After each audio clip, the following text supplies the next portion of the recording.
The Prophet Musa.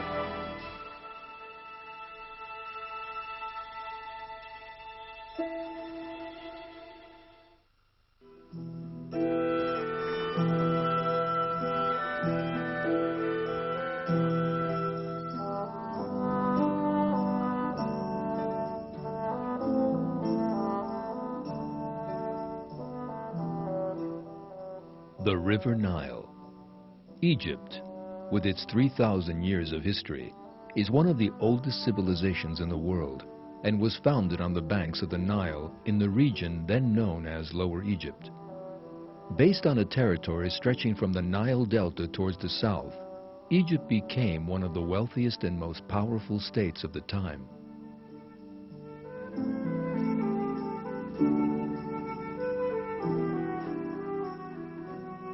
The Egyptians achieved a very advanced knowledge of mathematics, astronomy, architecture, and art. With this knowledge they acquired, they built palaces and pyramids whose secrets have still not been unraveled to this day. The civilization of ancient Egypt took its glorious place on the stage of history for the period of time allotted to it, and then disappeared.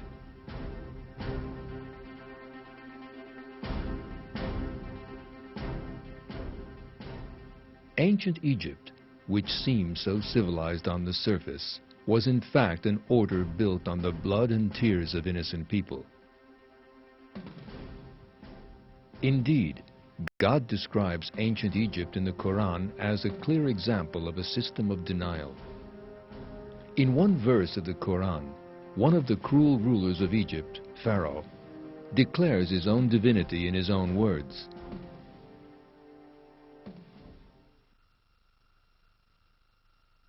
My people, does the kingdom of Egypt not belong to me? Do not all these rivers flow under my control? Do you not then see?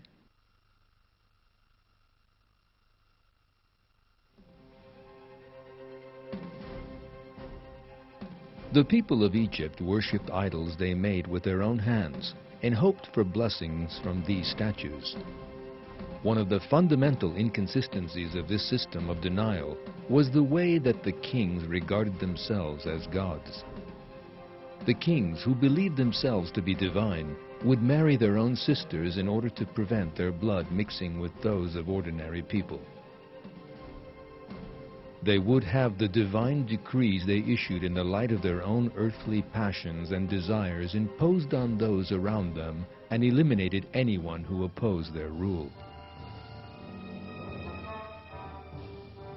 These kings were the pharaohs who ruled the Egyptian civilization for hundreds of years. So great was the power of the pharaohs over the people of Egypt that everyone submitted to them. These kings were the rulers, owners, and administrators of the whole state, the territories of the country, and the Nile. All forms of production in the country were kept under tight control and offered to the pharaoh. Pharaoh, in turn, made most unjust use of these in favor of the social class closest to him. Those not of the people of Egypt had no right to life or speech. As a result of the injustice which stemmed from the pharaoh's power and capricious rule, the non-Egyptian slaves bore the brunt of the oppression.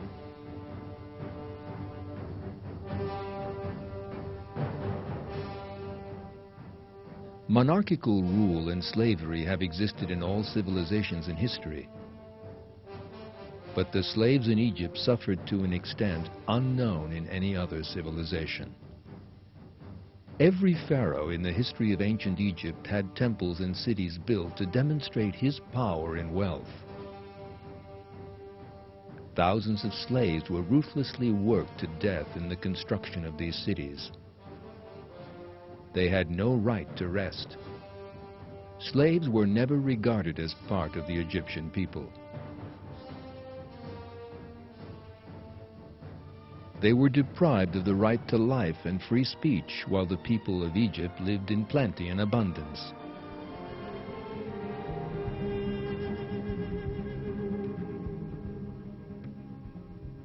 This slave class were the children of Israel, descended from the line of the prophet Ibrahim.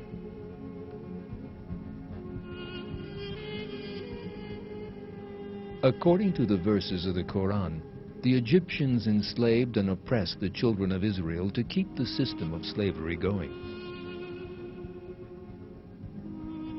The oppression of the children of Israel had reached such levels that even their numbers were controlled. Women capable of serving were kept alive, and newly born male children ruthlessly slaughtered.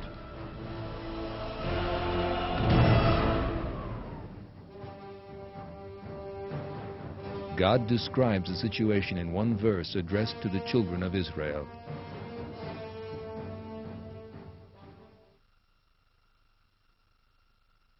Remember when we rescued you from the people of Pharaoh. They were inflicting an evil punishment on you, slaughtering your sons and letting your women live. In that there was a tremendous trial for you from your Lord.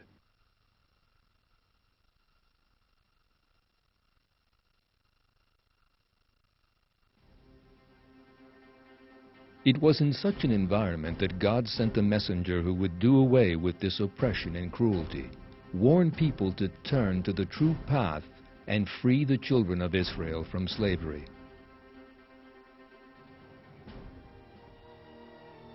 That messenger was the prophet Musa.